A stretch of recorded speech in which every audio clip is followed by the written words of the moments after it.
November 19th Planning Commission meeting to order. And we will start out with a roll call. Gersula. Duval. Yes. Peterson. Yes. Powell. Yes. Erickson. Norwood. And Here. Gorham. Yes. All right. Pledge of Allegiance. Dave, you want to lead us? United States of America.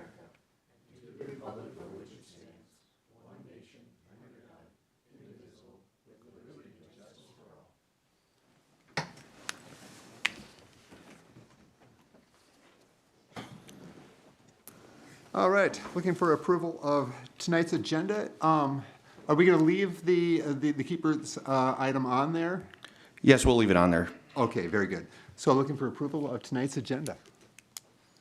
I'll make that motion. Make a motion? And we have a second. All in favor say aye. Aye. Aye. All opposed, same sign. Hearing none. We are moving on to approval of the minutes from October 15th. Motion to approve. Duval? Second. All right. And and James. Excellent. Very good. All in favor say aye. Aye. Opposed, same sign. All right. We are moving right along to the public forum. Time allocated, of course, for citizens to bring matters not on the agenda to the attention of the commission. Time limits may be imposed. And I will open the forum at 6:02. If anybody would like to discuss address the group, come on up. Second call. Hearing none, I will close the public forum at 6:02. And we will move along to unfinished business. And item A, considering a final plat for a planned unit development and rezoning for a proposed 190-unit apartment complex, et cetera, et cetera. James, can you bring us up to date on the latest? Yes, thank you, Mr. Chair. So I just sent an email out earlier indicating that the project was partially located in our drinking water supply management area, DeWisma, in a highly vulnerable area which does not allow for stormwater infiltration. The previous plans did have some infiltration ponds in it. The third pond to the south was not in it, so they are looking at a redesign.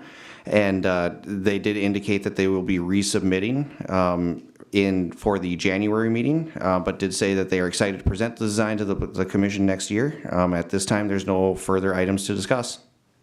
Well, there we have it.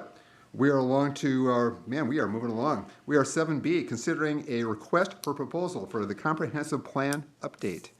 James? Thank you, Mr. Chair. So staff proposes to review the entire comprehensive plan at a high level to ensure consistency with our zoning code, with the primary objective of the comprehensive plan update to increase the threshold at which a mandatory EAW worksheet is required.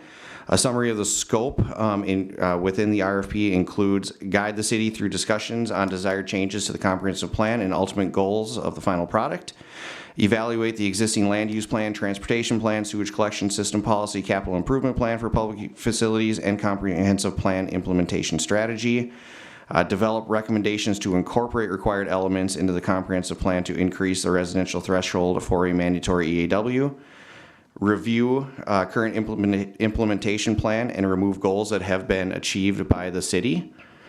Work with staff and the Planning Commission on adding or adjusting goals in the comprehensive plan. Again, we reviewed that section probably 3-4 months ago. And then create an implementation plan describing public programs, fiscal devices, and other actions to be undertaken to implement the comprehensive plan, and a description of official controls addressing the matters of zoning, subdivision, private sewage systems, and a schedule for the implementation of those controls. And with that, I can answer any questions. Certainly, staff is looking for some direction from the Planning Commission. This would be a time to potentially make changes and then direct staff to bring it to City Council if we're ready. Very good. Questions for James? Anything, Mike? You suspect me already. You're calling me out already. I'm on to you, Mike. James, I had questions about sort of the Section 2 itemized alpha categories for the work plan.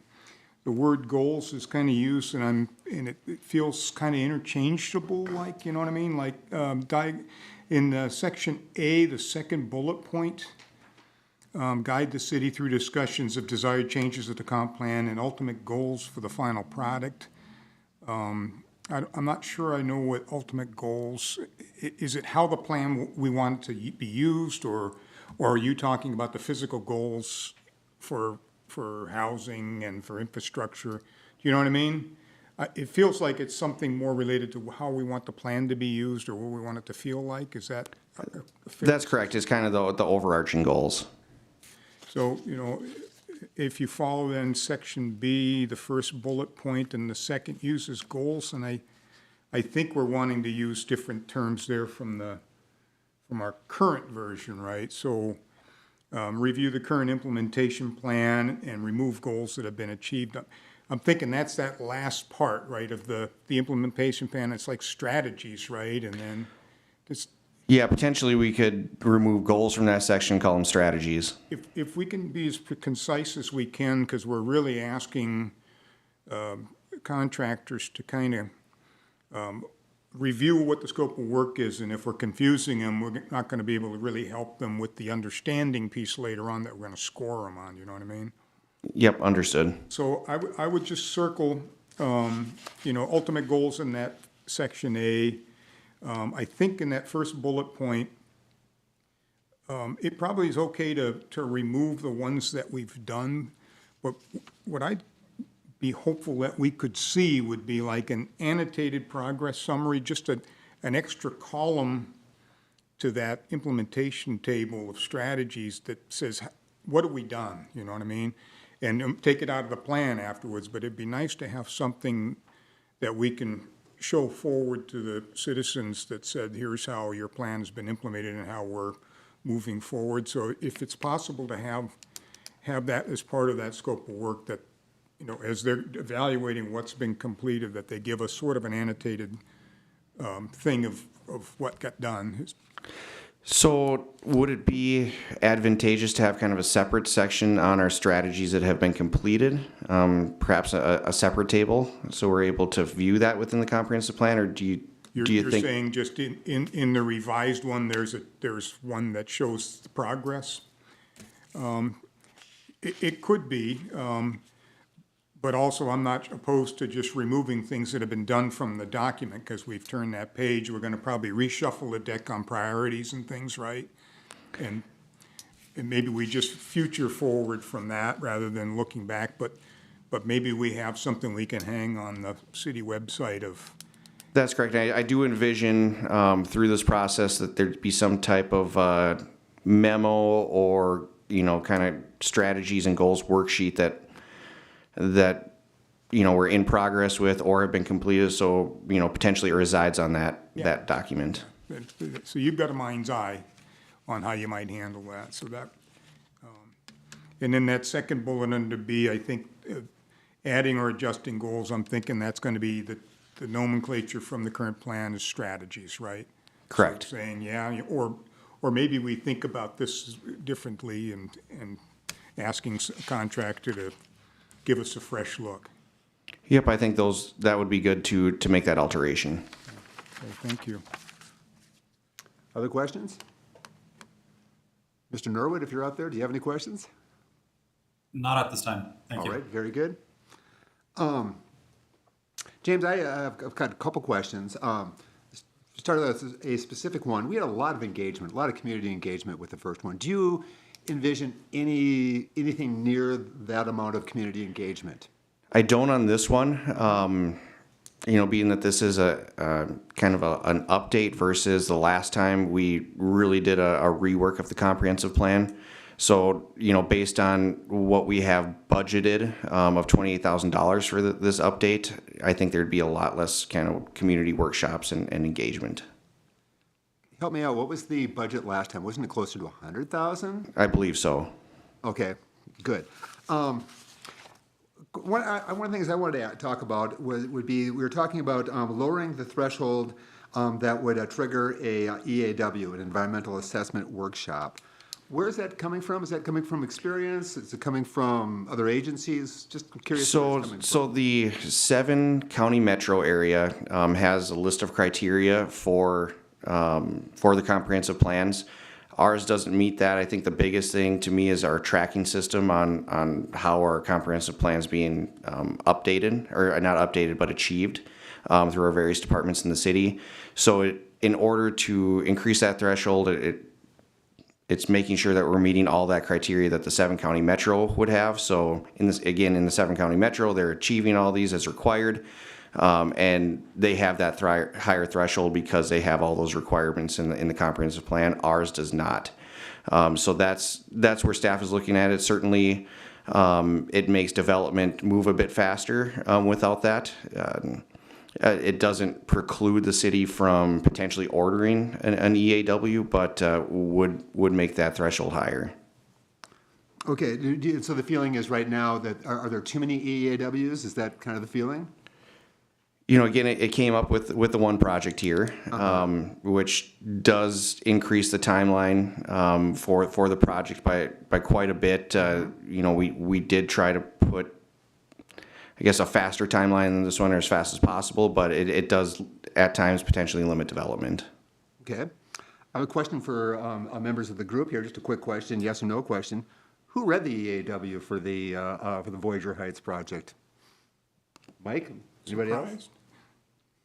I didn't read it, but I spent a lot of time going through that 452 pages, whatever it was. An amazing document. And there's a lot you can learn from it. There's a lot that's really ridiculous, and there's a lot that's very essential in it. So it's really both. It struck me as a master class in cut and paste in a certain way, that somebody who did great research. They knew where to look. Obviously, some firm has a really good librarian on staff, because those are the people that go out there and dig and do that work like that. I was kind of fascinated by that. We're not going to talk about Voyager Heights tonight, but the thing that it kind of struck me is that I could go in there and I could find out about how the project was going to impact the black-billed cuckoo or the olive-sided flycatcher, but I couldn't find anything about pedestrian traffic. I couldn't find a single word about pedestrian traffic, and that was my kind of what really struck me. And being a total geek, Mike, you probably spent some time going through the aerial pictures from 1939 to present. It was kind of cool. It was kind of cool. It was kind of way cool. And exactly. I was trying to track where Buffalo Creek kind of goes through there. It had been culvertized or put into culverts. I couldn't quite figure out. Sometimes you could see it, sometimes you couldn't. Maybe that was just all the trees growing up that was kind of obscuring it. Yeah. I don't know. But I found it very interesting to look at. Going back to this, I appreciate the explanation on that. And I know you're referencing the metro and what they do the process. I assume ultimately this is state law that we have to follow, correct? That is correct. So these are the criteria that we'd have to have in our comp plan, and then we'd have to send essentially a letter into the EQB to get that designation that we have that higher level of comprehensive plan. Okay, all right. I'm still a little skeptical about it because I think that EAWs really have they're very valuable. I think this particular EAW, like I say, I don't think it had to be 452 pages, but it was, and I can't imagine what the cost of 452 pages is. $30,000? It does add a cost to the project as well. $40,000? I don't know, I'm just guessing what kind of cost it added to the project. So those are my concerns on it. Before we move on, what else can we help you out with? What other insights are you looking for? So again, it'd be direction to make any changes. Mr. Duvall had a couple recommended changes there. If you're comfortable with those, for staff to present it to City Council, we could move it on to City Council for approval of the RFP, or we could bring it back to the next meeting. Yeah, I personally think it's pretty good. Any last thoughts? I think, including Mr. Erickson and yourself, and myself, we were part of a similar process for the update to the city's zoning ordinance. And a couple of things that I found particularly helpful in that process were things like products that the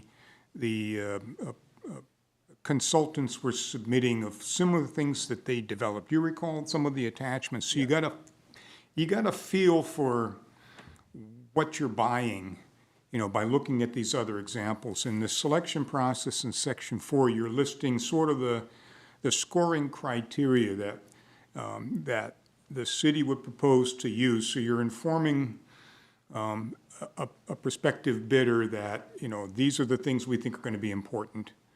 And you've got 5 items here. The consultant's approach, that seems to be pretty high in my mind. The consultant's experience with similar contracts and clients. The experience and qualifications of the proposed staff, I think that's super important. The extent to which previous clients have found the consultant's services valuable, I think that's important. The consultant's most significant qualifications for the project, I'd like to hear how they self-assess themselves. So I think that's a good one to have. The consultant's experience with similar contracts, I'm more interested in the people doing the work, you know, and if the company, so in this one where you're saying the experience and qualification of proposed staff, I think that's going to be super important, and I would like to know which of those staff are going to be doing what things, what their role is going to be, and I think when we ended up letting the contract for the ordinance, we had a team, and this person was going to handle this part of it, you know, the development part, and this person was going to handle sort of the public piece, right? So you could look at the qualification, you say, yep, this person in that role seems highly skilled, right? And so I think in order to be able to answer and grade these things, if I were sitting at a stack of these proposals, I'd want to be able to tie them back to what you're asking them to submit in section 3. So the consultant's approach, that's pretty darn clear in section 3D. You know, I don't know how you measure their understanding unless you kind of say, you know, how you score that unless it's pretty clear they've conveyed to you their understanding through the approach. The consultant's experience, that's going to be that list of references, right? You're going to sort of see that. And so I would ask in that F1, not only a list of their clients, but along with that, if they can provide some representative samples of comparable products. Do you know what I mean? So we can look at that. I don't want to have a sample from everything they worked on, but if they can say, here's a product that we've done and we're pretty proud of it, and that municipality found it very valuable, sure like to see it. You know, because they might have a really glossy looking nothing document, which isn't very helpful, or they could have a pretty amateurish looking powerful document, which probably isn't as helpful, but, you know, so it's helpful to look at that document. The experience and qualifications, if we could be very specific about, if they could also tell us their specific role. So that would have been on, I figured the place that is in item 3C, number 2, that background information. I'm sorry, 1, the names, qualifications, and resumes, and their specific role on the team, so we can understand how they relate. And then for being able to measure the extent to which a previous client found their consultant services acceptable, I don't know how you would evaluate that. So you might think about it maybe as, you know, maybe it's like delivered on budget and on schedule, or satisfactorily, you know, because hiccups happen on the way and you can't nail a date sometimes, or the scope grows by request of, say, city council or something. But maybe you can get at that satisfactory piece, and so you're clearly laying out in the scoring criteria how you're going to specifically ask them that, so they'll hopefully proactively provide that in their product their proposal that they provide us. Yeah, and I like the consultant's most significant qualifications. I think I added a number 3 to see the identification. Just flat out asking them, what are the specific skills, experience, and resources that make you best qualified to perform this work? I'd love to hear what they think and why they think they're the one that we should hire. The last one, the previous city experience, I wonder whether we keep that one to ourselves in the category of not limited to, and just keep that one in our pocket rather than, I don't know how you would use that to score somebody. Would you penalize somebody with a great proposal, 5 points, for example, because they haven't worked with the city? Or might you use it as like a tiebreaker or something to that effect? That I think it's valuable to know somebody. If you've worked with somebody and they've given you a great product, you're going to be excited to see their proposal. But would you score them on that? Or would we just keep that one in our particular pocket? So those were thoughts about showing them how we're thinking about scoring them more specifically, and then maybe adding some things in the content of the proposal to make sure that they loop around and show that to us so that we can effectively grade them, because otherwise it might be just a fudgy, loose scoring matrix, and you may end up putting all your weight on previous city experience when maybe there are other attributes that are better.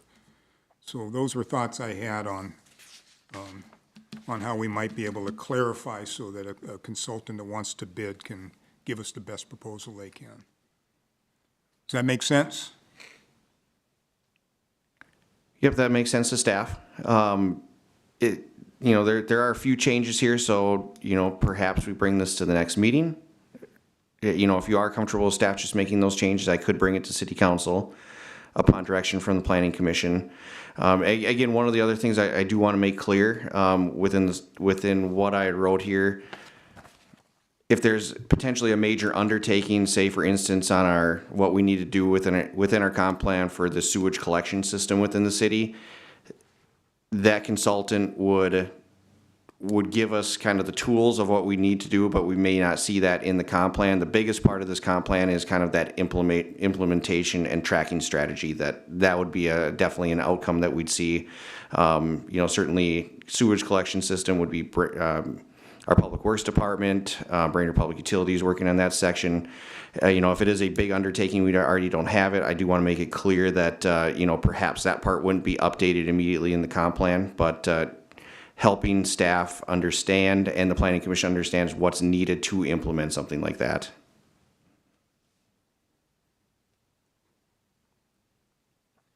I would just add, Mike, I think that sounds good. I think we can, I'm good with striking the previous city experience with the consultant. I know where that's coming from, but I think that's something we can handle in-house when it comes to looking at these, and somebody can say, well, remember this year and this product or whatever, and we can use it that way. So I'm okay with putting that one in the back pocket, as Mike said, so I am good with that. Other suggestions to James before we move ahead? Now, I should also ask as a question, are we good with James bringing it back next month, and then then we'd be sending out in January? Would that be the? That's correct. I'd change probably some of the dates on there, but I think it still works with the timeline we're looking at. Do we want to make a motion on this, or do we just have a consensus? Just looking around. I think we have a consensus. I don't, Mr. Norwood, are you out there? Any thoughts? No, I agree. Very good. James, I think we're good. If you're good with it, we're good with it. That sounds good. We will bring it to the next meeting for a final review. I like it. That gets us all the way to item 8, new business. We're going to consider the rezoning future land use map and amendment and a CUP from CN2 to GC for the animal clinic out on Oak Street. And James, I'll let you introduce it. Yes, thank you, Mr. Chair. So the applicant would like to rezone this parcel from Contemporary Neighborhood 2 zoning district to a general commercial zoning district and amend the future land use map to medium-high density residential to commercial to allow for the construction of and operation of Brainerd Animal Hospital, currently located on Oak Street. The applicant indicates that Brainerd Animal Hospital does not offer boarding services, so there are no animals that are boarding on site, but only intermittent patients hospitalized overnight based on medical necessity. The request is consistent with the Comprehensive Plan's Economic Development Goal 1, support infill and redevelopment through Brainerd as a strategic component of growth, drive infill development and redevelopment towards areas where current infrastructure is present or places where high levels of blight or disinvestment exists. The proposed uses are are to be compatible with present and future land uses of the area. As part of this request, the applicant has requested a future land use map amendment. While not adjacent to other general commercial zoning districts, this area of Oak Street has many other commercial businesses and uses and is across the street from a major, from a senior living facility. Again, do want to note that the setbacks are, for what they propose, are consistent with the surrounding uses as well. Traffic generation will not change on Oak Street as the existing business is located nearby and the business is not a major traffic generator. The structure will not be dangerous, injurious, noxious to the surrounding properties as indicated in the requirements of section 515-3-5. City staff have received no complaints from the public regarding the existing operation of Brainerd Animal Hospital located at 2720 Oak Street. The parking lot will not exceed the parking lot maximum requirements. Those calculations are included in the findings of fact. The city engineer has no concerns about managing stormwater on site. The applicant has not provided a final landscape plan but is required to adhere to the landscape design requirements of the city code. And with that, staff does recommend adding a condition of final approval prior to issuance of building permit regarding the landscape requirements. So staff does recommend holding a public hearing, recommends approval of the resolution to amend the future land use map to medium high density residential to commercial, recommend approval of rezoning from CN2 district to GC zoning district, recommend approval of the conditional use permit as presented with the following conditions. A landscape plan must be reviewed and approved by the Community Development Department pursuant to section 515-4-10 of the zoning code prior to issuance of the building permit. And I can answer any questions. The applicant is also present. Great. Before we open the hearing, questions for James? Anything, Mike? No. Mr. Norwood? Nothing from me. Good. I have just a couple clarifications. Is the present animal clinic, is that GC at this point, or is that I believe it's TN2. TN2? Would it make sense, now, what's going to happen, of course, that building's going to go on the market, and I would presume, and do we want to have it go on the market in TN2? Would it make any sense to bring GC a block closer, or do we want to deal with that when we get to that?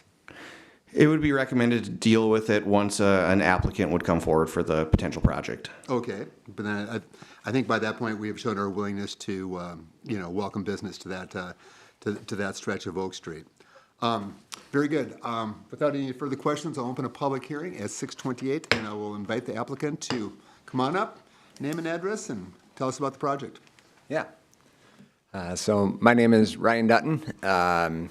I am the current owner of Brainerd Animal Hospital on 2720 Oak Street. You want my personal address, or is that what you're looking for? That'll suffice for Okay, now. okay. So yeah, we are looking to expand our business. I guess we're outgrowing our current facility. Current facility's getting a little age tired, so we would like to stay in the same general area. Brainerd Animal Hospital has been kind of a staple right there on Oak Street for, it's coming up on 50 years now. So we're looking, we have obviously the property very close across on the intersection of 28th and Oak Street. And yeah, I guess any questions? Questions for the applicant? I would just say that this sounds like a good project, and I'm kind of excited for that too. That you're going to be moving into a new building there. I think that sounds great. I'll thank you at this time. If we have any other questions, we'll bring you back up. But Sounds otherwise, good. Mr. Oh, we have yeah. a question. Yeah, thank you. Welcome, Mr. Dutton. I had questions about the choice of zoning district and why you feel that the general commercial is the right zoning to allow. We have other zoning categories that would allow an animal hospital. Can you tell Yeah. me what your thinking is behind the choice that you're Yeah. asking us to consider? So with the help of James, going through the options, We were looking at just parking lot accessibility and setbacks. It sounded like the other, I apologize if I get it wrong, but TNT2 or the other zoning that would allow for a conditional use permit for a animal hospital was going to require parking lot in the back. So we would have had to change our layout, our design setup, where I personally, for my business, I feel that it's more welcoming to have the parking lot in the front, everyone coming in instead of going around back to park and then just kind of being out of the way.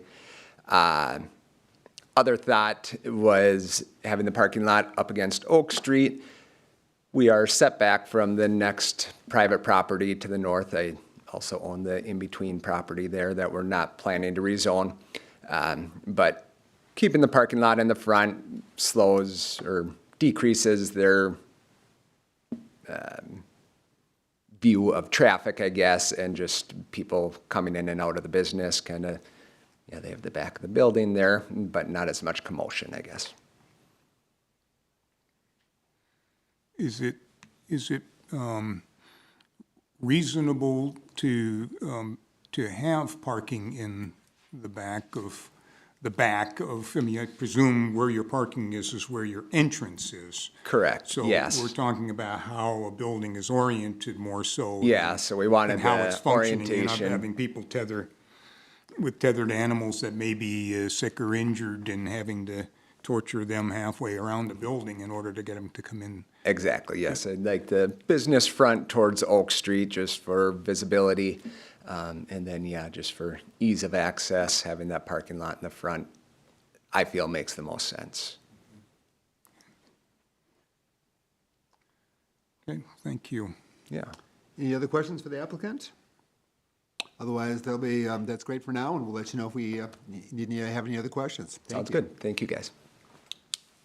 I'll open it up for anybody else that would like to participate in the hearing. Anybody either present or online? One last ask, if anybody else is out there. We're not hearing that. I will close our public hearing at 6:32, and I will open discussion amongst the commission members or any other questions we may have for James. Mr. Chair, I too think that this is a good project.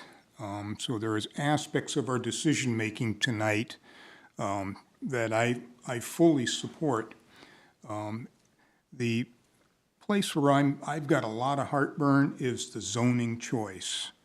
You know, the general commercial as opposed to the traditional neighborhood too. And the reason for that is that by going to general commercial, we're taking a parcel of land within a sea of residential and we're making it non-residential.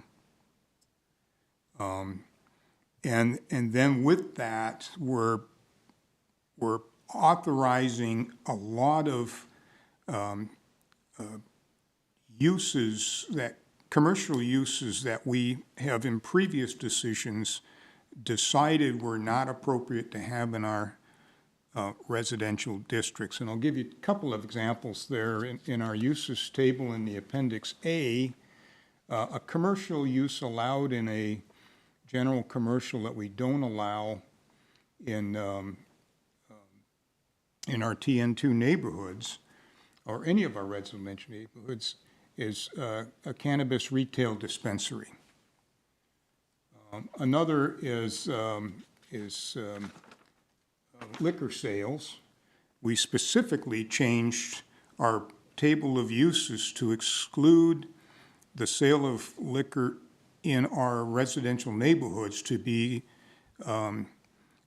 consistent with what the Brainerd Planning Commission and ultimately the city of Brainerd decided was an unacceptable use for cannabis. So we tried to take those two uses, say, let's make cannabis like liquor and we'll manage these two together. And then we purposefully took liquor out of our residential districts. So the act of changing this land use now to a commercial use now puts that both of those uses and others that we may not find we'd like to have in our residential neighborhoods, right in the middle of a large sea of residential zoned land.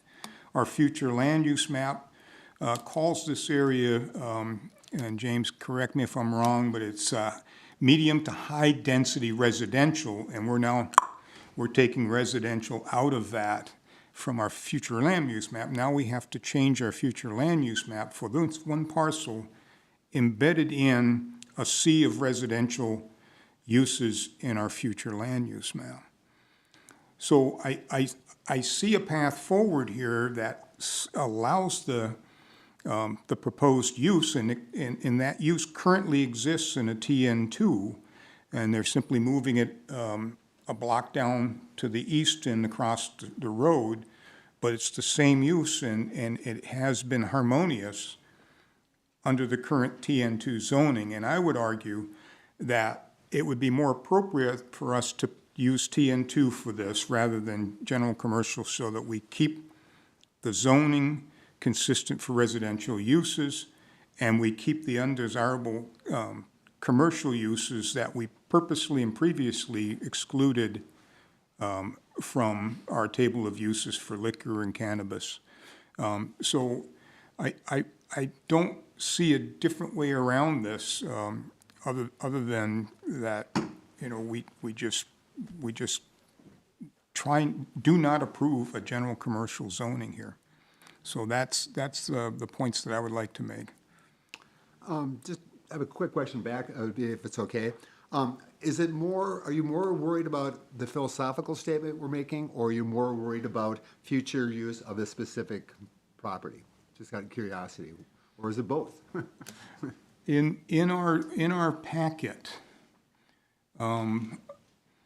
we have adjacent uses and adjacent zoning. So a change in zoning, we are in our facts looking to see what's around it to see if it's compatible or not, right?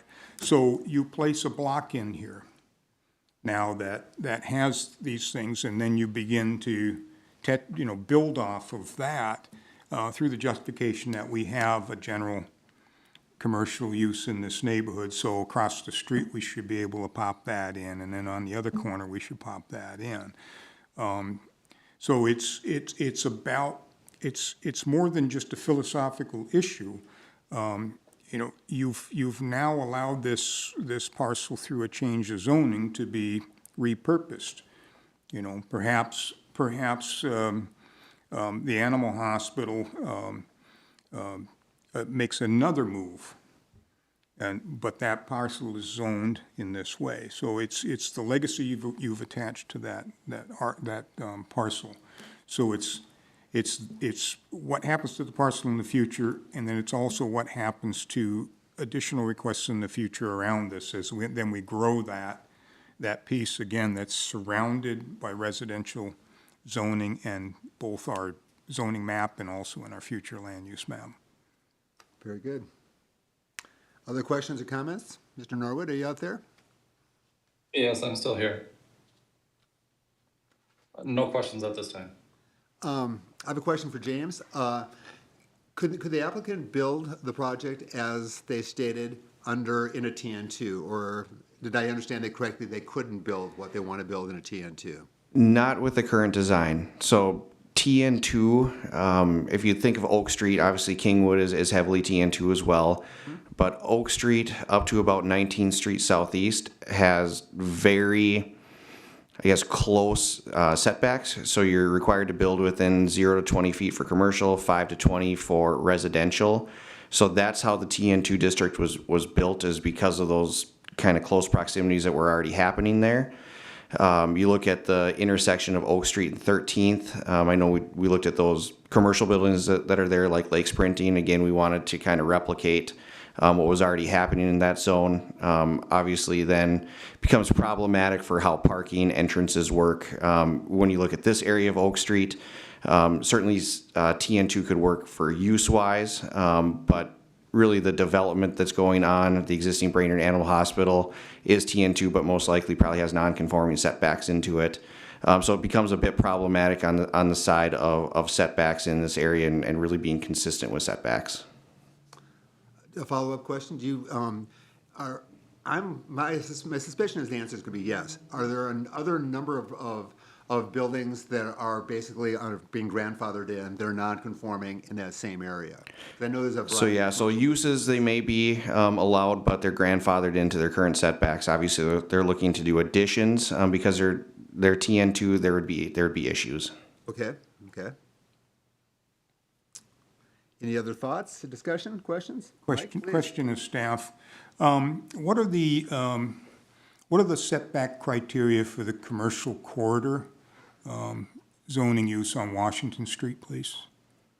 So I can look that up here. I do know that that's even more restrictive than the TN2. I think that's, I want to say 0 to 10, but give me a second here to take a look.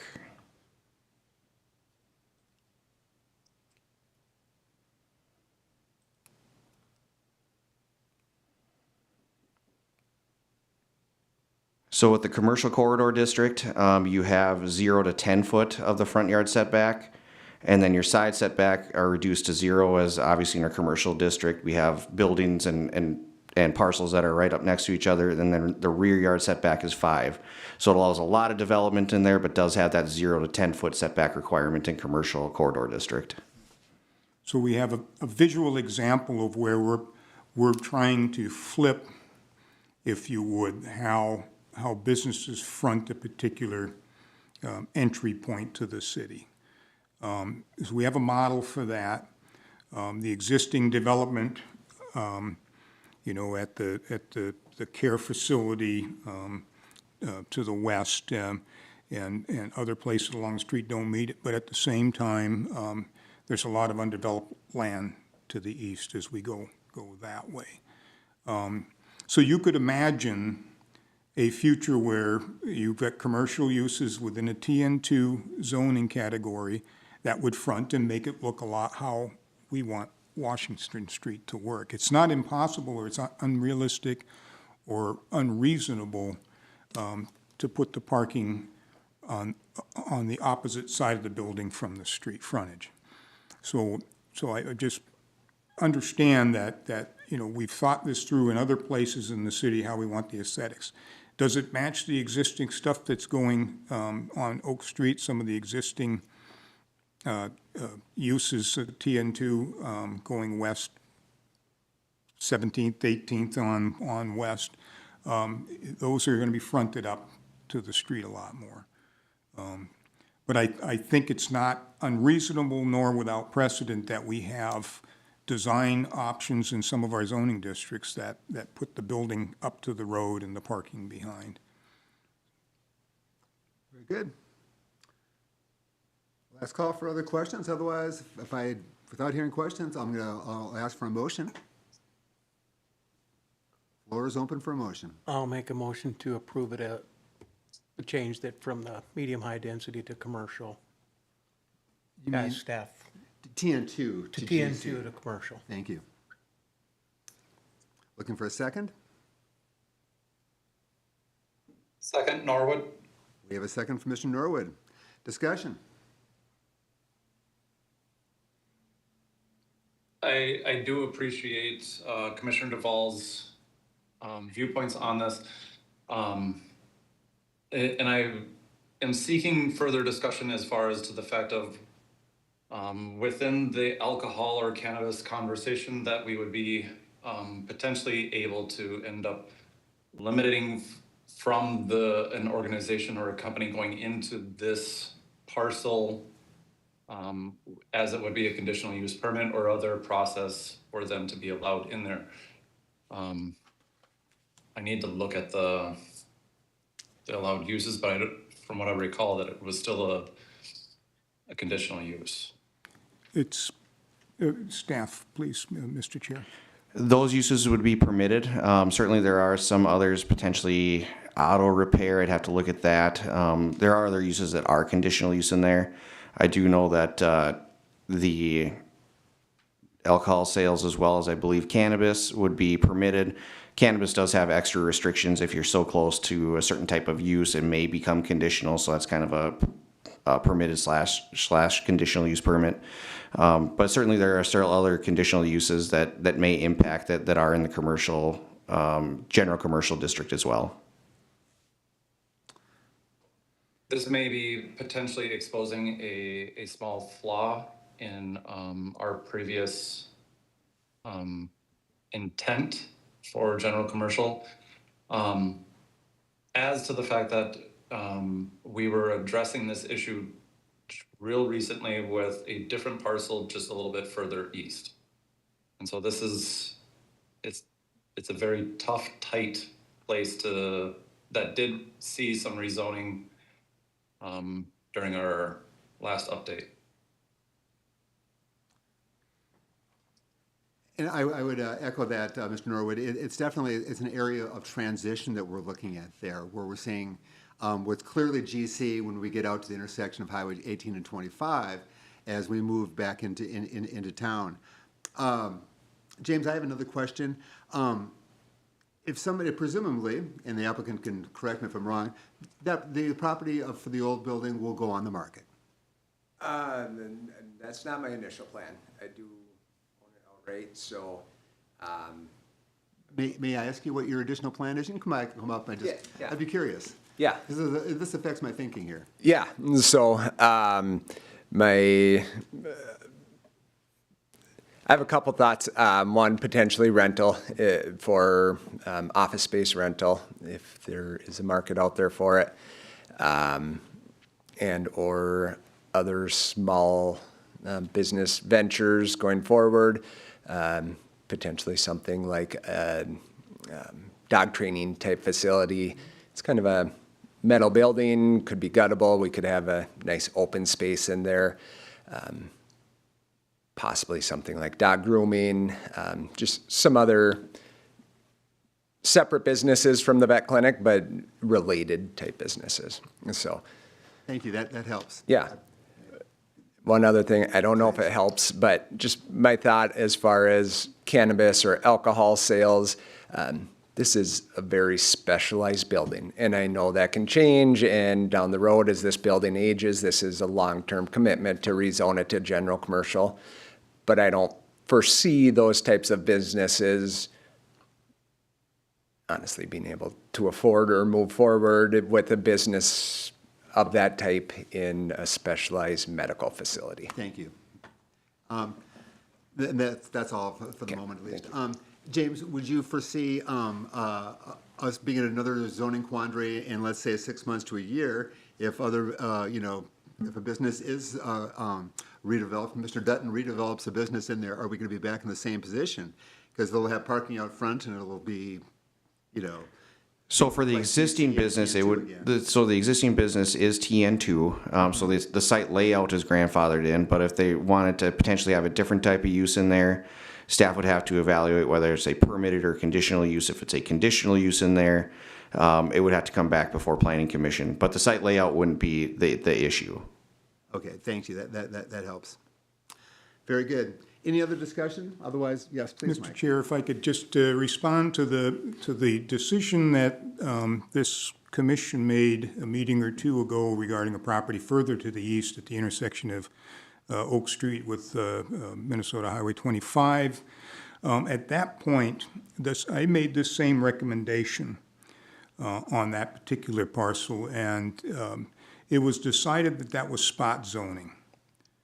And the rationale was that, my level of concern was that the parcel was adjacent to residential, and the argument in support of that was a spot zoning was the fact that there was commercial across the street, there was a commercial across the highway, and it made reasonable sense that, okay, you're trying to not grab adjacent zoning to rezone this parcel, but you're reaching far down and trying to put something in. I conceded that point.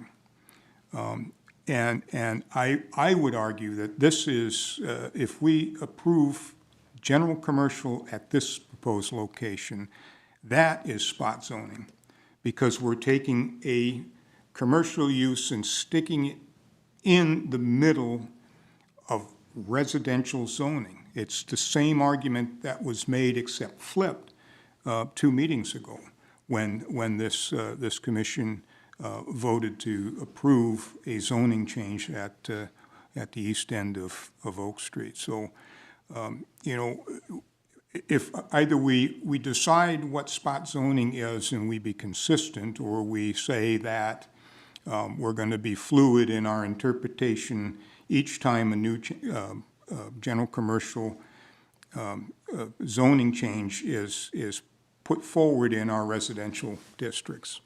That's concerning to me. Thank you, Mr. Chair. And I'm just trying to take a quick look here, in the aerial look of where we're at here. So is it going to be, will it be just east of the senior center or just west of the senior center? Just east, yeah. Just east of the senior center. And there is some residential in there, but it does look like kind of a mixed area with Dorcas, and we have churches in there. So it is a bit of a mixed area at this point. But one last call for discussion, then we need, the motion deserves a vote up or down. So any other thoughts on it? Otherwise, I'm going to call a vote. All in favor say aye. Aye. Mr. Norwood? I'll be voting against. All right. All opposed, same sign. Aye. Aye. All right. The motion has failed at this point. James, next steps? So again, there are 2 others. That was the motion for, so, and again, we do need to take a roll call on it. Okay. So that's the first step on the first motion. So we should take a roll call. And then there are 2 other items that would have to be That's right, voted on that's as right. well. That's right. Very good. All right, let's do a roll call on number 1 again.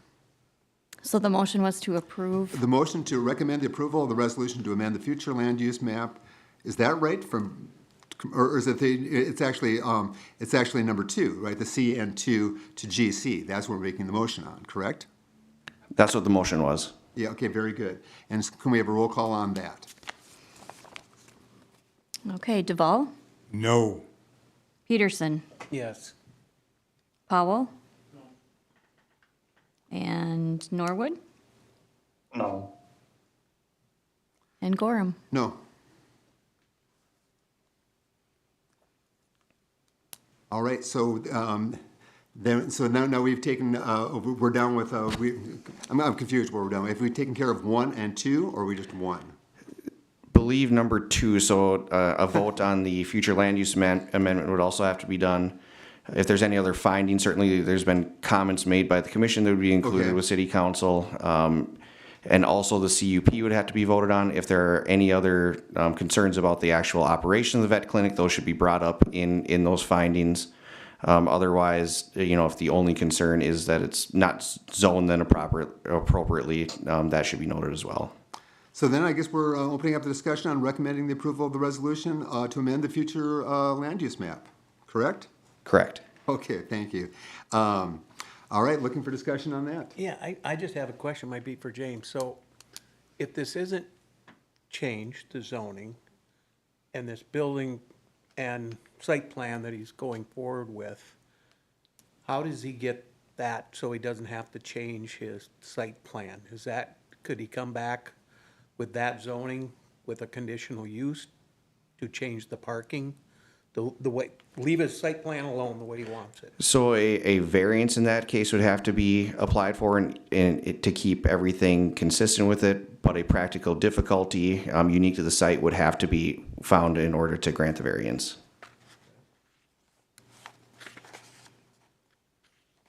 All right, any other discussion on amending the future land use map? If not, can we have would somebody like to make a motion?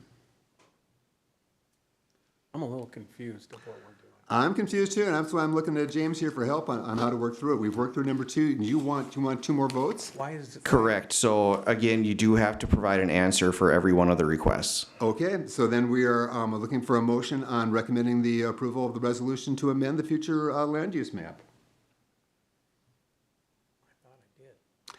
Apparently, what we did was we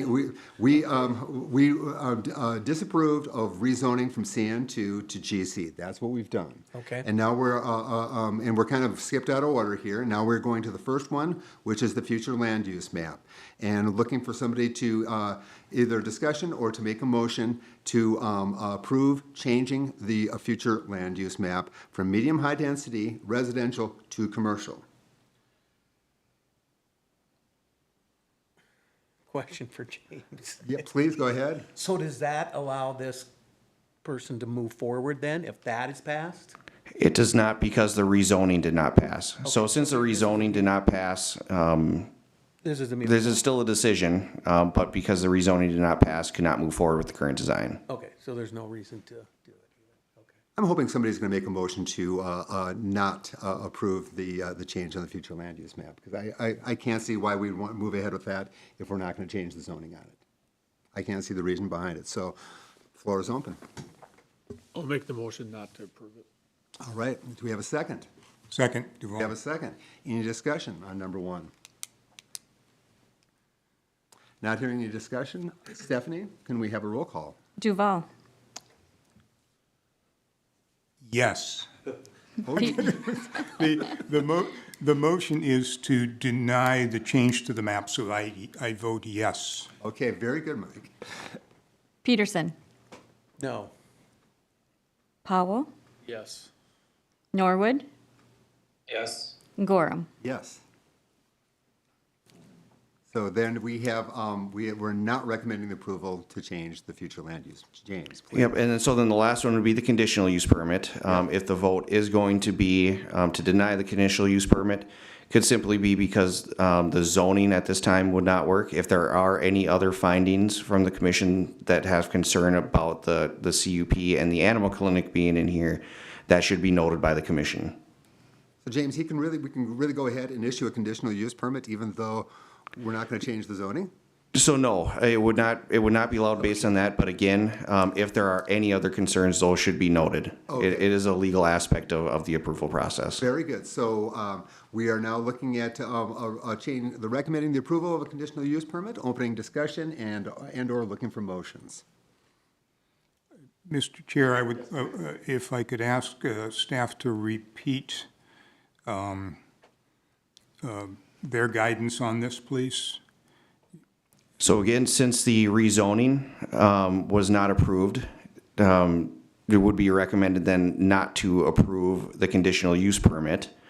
But if that's the only finding or essentially the reason, you could certainly note that within the motion. If there are other things within the findings of the conditional use permit that have concern specific to the animal clinic, those should be noted at this time as well. Thank you. Mr. Chair, Yes, please. I would move to not approve the conditional use permit as presented for reasons that the approval of the zoning request has not passed. But otherwise, this project as recommended with the condition attached and an appropriate supporting zoning designation feels right for that site. Okay, Now I've entered emotions into my motion. you have. So I'm going to back up and simply say that I'm recommending that we deny the conditional use permit as presented because of the supporting zoning change request was not approved. Very good. That's what I was looking for a second on that. I'll second that. We have a second on that. Any discussion on that? I do. Yes, James?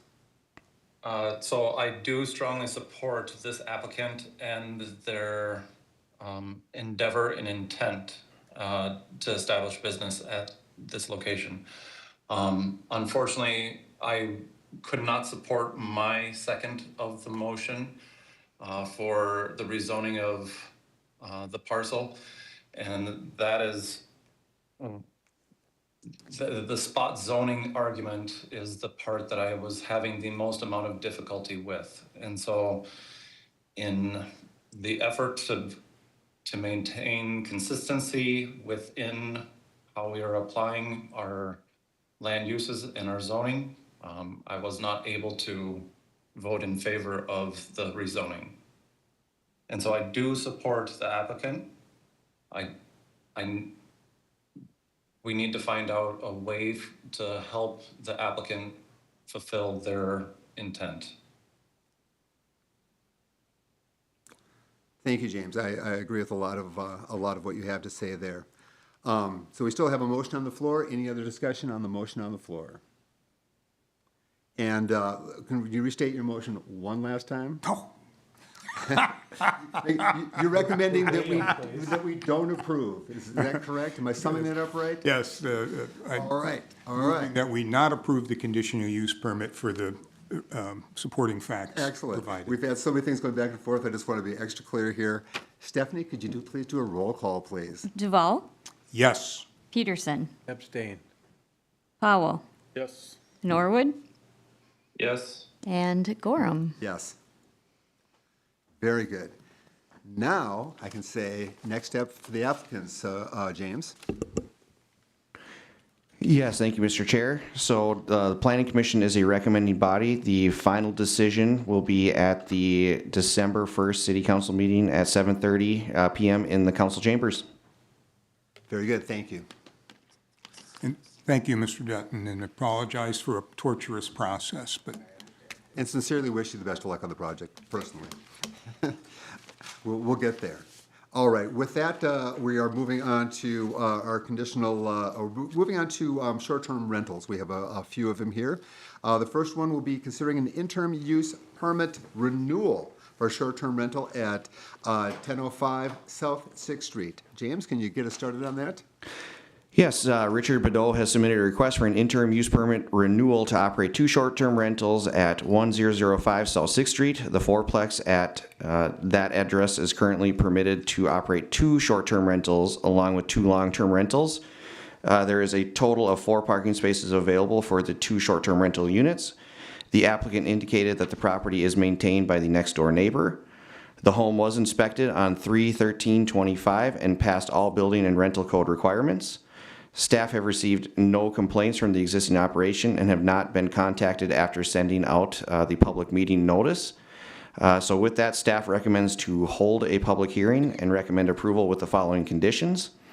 The interim use permit for 2 short-term rentals at 1005 South 6th Street shall terminate on 12/31/2027. Upon sale or transfer of the property, the interim use permit for the short-term rentals at 1005 South 6th Street are no longer valid. Number 3, submittal of the City of Brainerd lodging tax form by the 10th of each and every month, regardless of rental activity. Number 4, units cannot exceed occupancy limits of the property maintenance code. Staff is recommending adding a short portion to that as well. And no more than 2 units can be rented for a short-term rental at any one time. With that, I can answer any questions. The applicant may be on the phone if there are any questions. He did indicate that he may be attending by phone. Very good.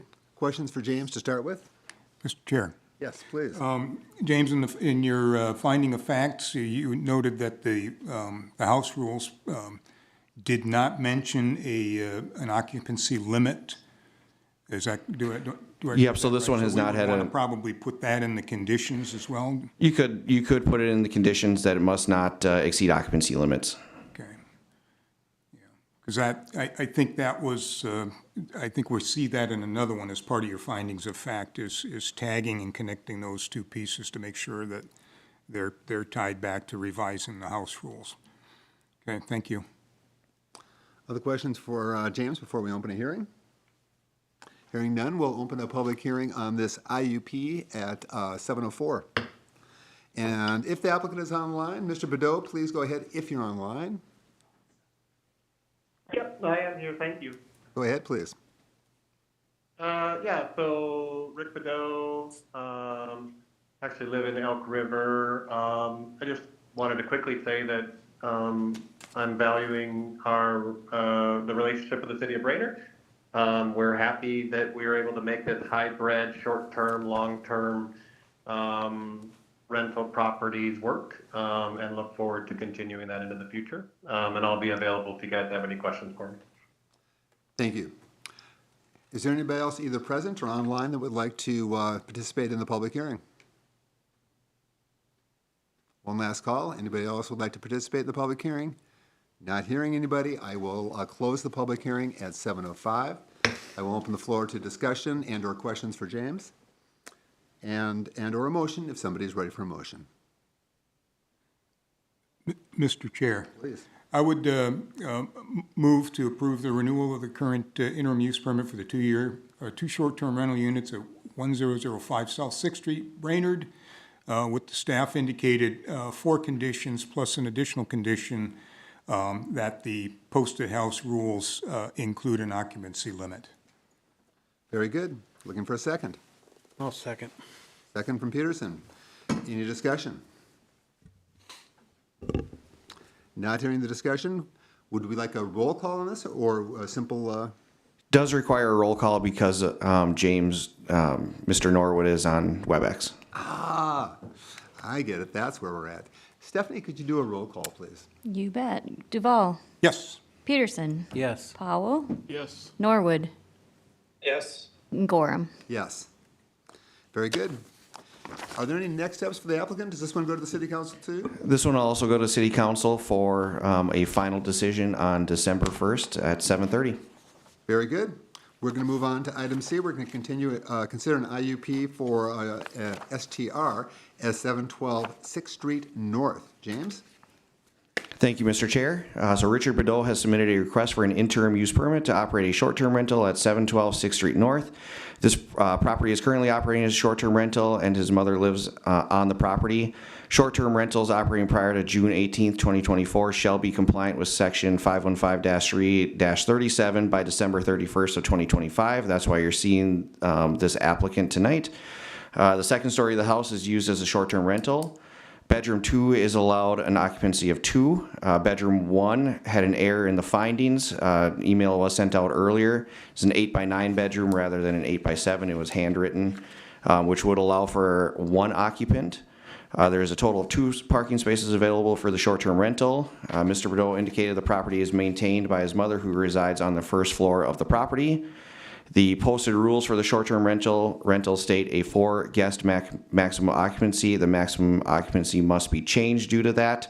The home was inspected 7/31 of 2025 and passed all building and rental code requirements. Staff have received no complaints regarding the existing operation and have received no calls after mailing the public hearing notice. So with that, staff recommends to hold a public hearing and recommend approval with the following conditions. The interim use permit for a short-term rental at 712 North 6th Street shall terminate on 12/31 of 2027. Upon sale or transfer of the property, the interim use permit for the short-term rental is no longer valid. Submittal of the City of Brainerd lodging tax form by the 10th of each and every month, regardless of rental activity. Number 4, the maximum occupancy must be reduced to 3. And with that, I can answer any questions. Questions for James? Hearing no questions on that, we'll open another public hearing at 7:12. And pardon me, at 7:08 for 7:12. Mr. Bordeaux, would you like to address this again? Yeah, the only thing I would add there is we've already adjusted the maximum occupancy based on the recommendations that we received from James, so we should be already in compliance with that. Thank you. Anybody else like to participate in the public hearing? Anybody online or anybody present?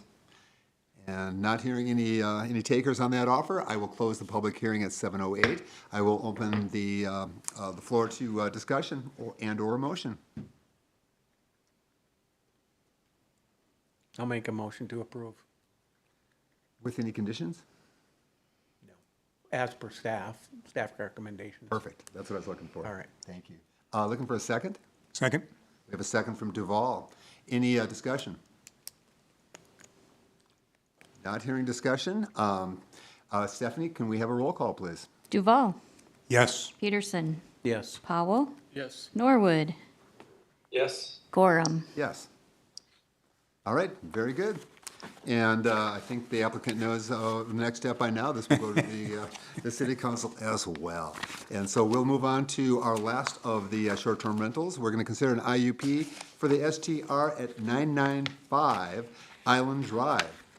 James? Thank you, Mr. Chair. Kurt Waters has submitted a request for an interim use permit to operate a short-term rental at 9995 Island Drive. This property is currently operating as a short-term rental. Again, short-term rentals operating prior to June 18th of 2024 shall be compliant with the sections of short-term rentals by December 31st of 2025. There are a total of 3 parking spaces available for the short-term rental. Mr. Waters indicated his daughter resides on the lower level of the property and he lives across the road, so they're the managing agents for the property. House rule states that 4 guests are allowed, and based on the calculations, could actually allow for 6. The home was inspected on 7/31 of 25 and passed all building and rental code requirements. Staff have received no complaints regarding the existing operation and have received no calls after sending the public hearing notice. So with that, staff recommends to hold the public hearing and recommend approval with the following conditions. The interim use permit for a short-term rental at 9995 Island Drive shall terminate on 12/31 of 2027. Upon sale or transfer of the property, the interim use permit for the short-term rental at Island Drive is no longer valid. Submittal of the City of Brainerd lodging tax form by the 10th of each and every month regardless of rental activity, and I can answer any questions. Questions for James? Not hearing any questions, we'll open a public hearing at 7:11 on for the, here we go again, the IUP for the STR at 995 Island Drive. And if that is the applicant with us? Nope, James doesn't think the applicant is with us. Would anybody else like to address the public hearing? The floor is open. Last call. I will close the public hearing at 7:11, and we will open the floor to discussion and or a motion.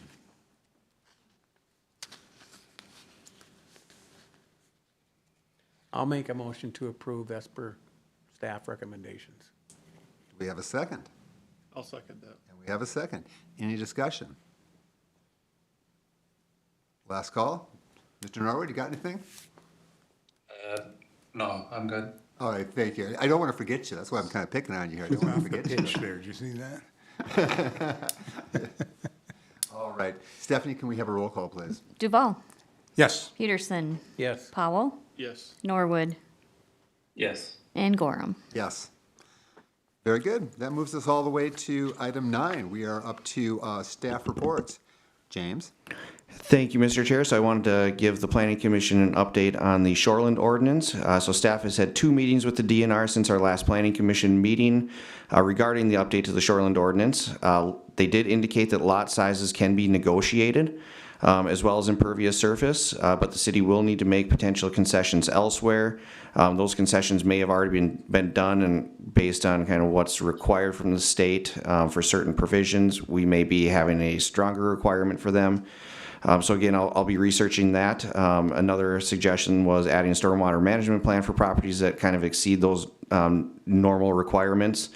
The concessions or increased restrictions in certain areas, like I indicated, may have already been proposed in the new code. So staff will be doing some research on that. In addition, we do need to add lot requirements for duplexes, triplexes, and fourplexes, which are larger than what you'd seen before. So that will be something that staff will also be working on. The DNR indicated that we can be more restrictive in the table of uses. So for instance, we made IUPs instead of CUPs. For the extractive use, and then for mining, we went from permitted to interim, so that's allowed. However, we cannot be less restrictive. I know there was a recommendation to talk about the PSP district for forested rivers. That would have to remain as a conditional use permit.